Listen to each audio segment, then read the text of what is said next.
வணக்கம். இன்னைக்கு நாம ரொம்பவே இன்ட்ரெஸ்டிங்கான ஒரு விஷயத்தை பத்தி பார்க்க போறோம். வாழ்க்கையில நாம சந்திக்கிற மிகப்பெரிய தொழில்முறை தோல்விகளை எப்படி எதிர்பாராத வெற்றிகளா மாத்துறது அப்படிங்கிறத பத்தின ஒரு சூப்பரான அனாலிசிஸ் இது. நம்மளோட குறைகளை எப்படி நாம பலமா மாத்துறது அப்படிங்கிற ஒரு பவர்ஃபுல்லான கான்செப்டை தான் இன்னைக்கு நாம முழுசா தெரிஞ்சுக்க போறோம். சரி, உங்ககிட்ட ஒரு கேள்வி. உங்ககிட்ட ஒரு குறிப்பிட்ட ஸ்கில் இல்ல அப்படிங்கிற ஒரே காரணத்துக்காக நீங்க எப்பவாவது ஒரு வேலையோ இல்ல ஒரு நல்ல வாய்ப்பையோ மிஸ் பண்ணி இருக்கீங்களா?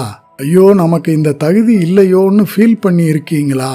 கவலைய விடுங்க, நேரா விஷயத்துக்குள்ள போலாம். ஒரு இன்டர்வியூல ரிஜெக்ட் ஆகும்போது வர்ற அந்த வலி நம்ம எல்லாருக்கும் தெரிஞ்சதுதான். இந்த மாடர்ன் கால பிரச்சனைய ரொம்பவே சுவாரஸ்யமான ஒரு வரலாற்று சிறுகதை மூலமா நாம இப்ப ரிலேட் பண்ணி பார்க்க போறோம். அதாவது, ஒரே ராத்திரியில ரூல்ஸ் மாறினா என்ன ஆகும்னு பார்க்கலாம். பல வருஷமா ஒரு சர்ச்சில் பெருக்கி சுத்தம் செய்யற வேலை செஞ்சுக்கிட்டு இருந்த ஒரு ஏழை தொழிலாளி அவர். திடீர்னு அந்த சர்ச்சுக்கு புதுசா ஒரு ஃபாதர் வர்றாரு. அவர் ரூல்ஸ் எல்லாத்தையும் மாத்துறாரு. இனிமே இங்க வேலை செய்யற எல்லாருக்கும் எழுத படிக்க தெரிஞ்சிருக்கணும்னு ஒரு புது ரூலை கொண்டு வர்றாரு.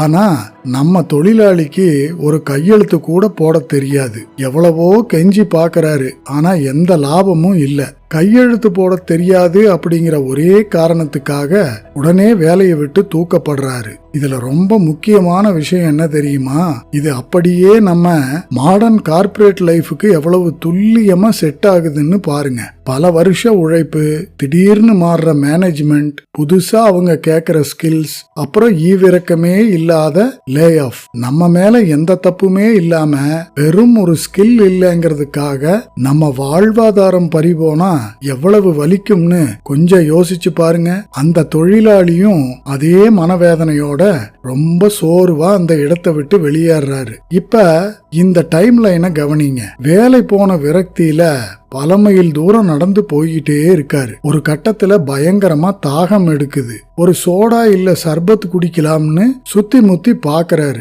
ஆனா அங்க ஒரு சின்ன பெட்டி கடை கூட இல்ல. விரக்தி, தாகம், அந்த தாகத்தின் மூலமா அவர் உணர்ந்த ஒரு தேவை, அப்புறம் ஆக்ஷன். இங்க வர்ற பலருக்கும் யூஸ் ஆகுற மாதிரி நாமே ஏன் இங்க ஒரு சின்ன கடை போடக்கூடாதுன்னு அவருக்கு ஒரு ஸ்பார்க் அடிக்குது. ஒரு கடுமையான பின்னடைவு எப்படி ஒரு புது வாய்ப்புக்கான தொடக்கமா மாறுதுன்னு பாத்தீங்களா? வேலையை விட்டு அனுப்பும் போது அந்த ஃபாதர் கொடுத்த கொஞ்சோண்டு காசை மட்டும் முதலீடா வச்சு அவர் ஆரம்பிச்சது இந்த ஒரே ஒரு சின்ன கடை தான். சோடா சர்பத் வியாபாரம் சக்க போடுது. அந்த ஒரு கடை மெல்ல மெல்ல விரிவடைஞ்சு பல கடைகளா மாறி அவரை ஒரு மாபெரும் தொழிலதிபரா, மிகப்பெரிய கோடீஸ்வரரா மாத்துது. அந்த தொழிலாளியோட பயணத்தோட கிளைமேக்ஸ் இதுதான். சாதாரண கூலி தொழிலாளியா இருந்தவரு இப்போ பெரிய கோடீஸ்வரர். இவர்கிட்ட இருக்கிற பணத்தை பார்த்துட்டு ஒரு பெரிய பேங்கோட மேனேஜர் இவரை தேடி வர்றாரு. எங்க பேங்க்ல அக்கவுண்ட் ஓபன் பண்ணுங்க, நிறைய சலுகைகள் தர்றோம்னு சொல்றாரு. தொழிலதிபரும் ஓகே சொல்றாரு. ஃபார்ம் எல்லாம் ஃபில் பண்ணிட்டு மேனேஜர் ஒரு காலி இடத்தை காட்டி, சார் இங்க உங்க கையெழுத்த போடுங்கன்னு கேக்குறாரு. அந்த இடத்துல ஒரு நிசப்தம். ரொம்ப இறுக்கமான தருணம் அது. தொழிலதிபருக்கு பயங்கரமா கோபம் வருது.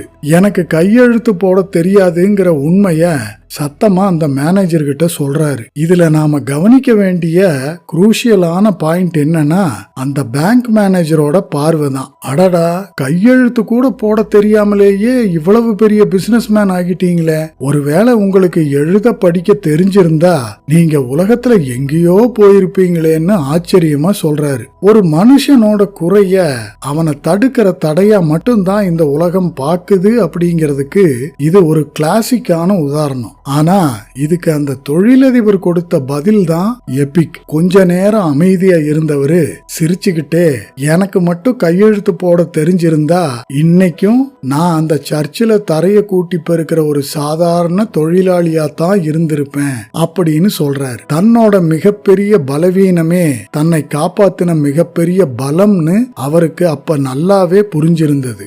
இது நமக்கு ரொம்ப சூப்பரா எதை விளக்குதுன்னா, லைஃப்ல ரெண்டு ரூட் இருக்கு. ஒன்னு நாம எதிர்பார்க்கிற சேஃபான ரூட், அதாவது அவருக்கு கையெழுத்து போட தெரிஞ்சிருந்தா லைஃப் லாங் அந்த சர்ச்சில் ஒரு சேஃபான ஆனா எந்த வளர்ச்சியும் இல்லாத வாழ்க்கையை வாழ்ந்திருப்பாரு. இரண்டாவது, கட்டாயப்படுத்தப்பட்ட ரூட். தகுதி இல்லைன்னு துரத்தப்பட்டதால அவர் திக்கற்று நின்னு பின்னாடி ஒரு மாபெரும் தொழிலதிபரா உருவெடுத்தாரு. நமக்கு மறுக்கப்படுற ஒரு வாய்ப்பு நாம ஒரு சின்ன வட்டத்துக்குள்ள முடங்கி போறதை தடுத்து நம்ம உண்மையான பொட்டன்ஷியலை வெளிக்கொண்டு வருது. அன்னைக்கு அந்த தொழிலாளிக்கு இருந்த கல்வி அறிவின்மை அப்படிங்கிறது இன்னைக்கு நம்ம மாடர்ன் லைஃப்ல எதை குறிக்குதுன்னு யோசிச்சு பாருங்க. ஒரு குறிப்பிட்ட டிகிரி இல்லாதது, ஒரு ப்ரமோஷன் மிஸ் ஆகிறது, முக்கியமான ஒரு இன்டர்வியூல ஃபெயில் ஆகிறது, இல்லைன்னா கம்பெனியில லே ஆஃப் பண்ணும்போது வேலை போறது. இது எல்லாமே அன்னைக்கு அவருக்கு நடந்த அதே விஷயம்தான். ஆனா ஒண்ணு மட்டும் நல்லா ஞாபகம் வச்சுக்கோங்க, உங்களுக்கு கிடைக்கிற இந்த நோ அப்படிங்கிற நிராகரிப்பு ஒரு சுமாரான வாழ்க்கையில இருந்து உங்களை காப்பாற்றக்கூடிய பாதுகாப்பு கவசமா கூட இருக்கலாம். சரி, இத எப்படி பிராக்டிக்கலா அப்ளை பண்றதுன்னு பார்ப்போம். ஸ்டெப் 1, ஒரு கதவு சாத்தப்படும் போது வர்ற அந்த வலிய, கவலைய முழுசா ஏத்துக்கோங்க. அது தப்பே இல்லை. ஸ்டெப் 2, உங்களை சுத்தி என்ன தாகம் இருக்கு, அதாவது மக்களுக்கு என்ன தேவை இருக்குன்னு கவனிங்க.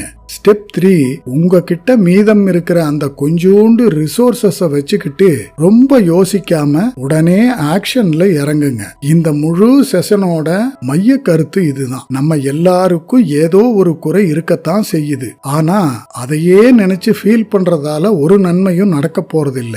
இந்த குறையை எப்படி நாம பலமா மாத்தலாம்னு நாம கான்சியஸா யோசிக்கணும். தெளிவான ஒரு நோக்கத்தோட நாம ரூட்டை மாத்தும் போது சக்சஸ் கன்ஃபார்மா நமக்கு தான். சொல்ல போனா உங்க பலவீனங்கள் தான் உங்க வெற்றிக்கான மூலப்பொருட்கள். முடிக்கிறப்போ உங்ககிட்ட ஒரு கேள்வி, உங்களோட உண்மையான திறனை பாதுகாத்து உங்களை ஒரு பெரிய லெவலுக்கு கொண்டு போக காத்துக்கிட்டு இருக்கிற அந்த ஒரு குறை உங்ககிட்ட என்னவா இருக்கும்? கொஞ்சம் யோசிச்சு பாருங்க. இனிமே உங்க குறைகளுக்காக சாரி கேட்கறதோ ஃபீல் பண்றதையோ நிறுத்துங்க. உங்களுக்காக வெயிட் பண்ணிட்டு இருக்கிற அந்த மாபெரும் சாம்ராஜ்யத்தை இன்னைக்கே கட்ட ஆரம்பிங்க. இது உங்களுக்கு ஒரு புது எனர்ஜியை கொடுத்திருக்கும்னு நம்புறேன். மீண்டும் ஒரு அழகான சிந்தனையில் சந்திப்போம். ஆனந்தமாக இருங்கள்.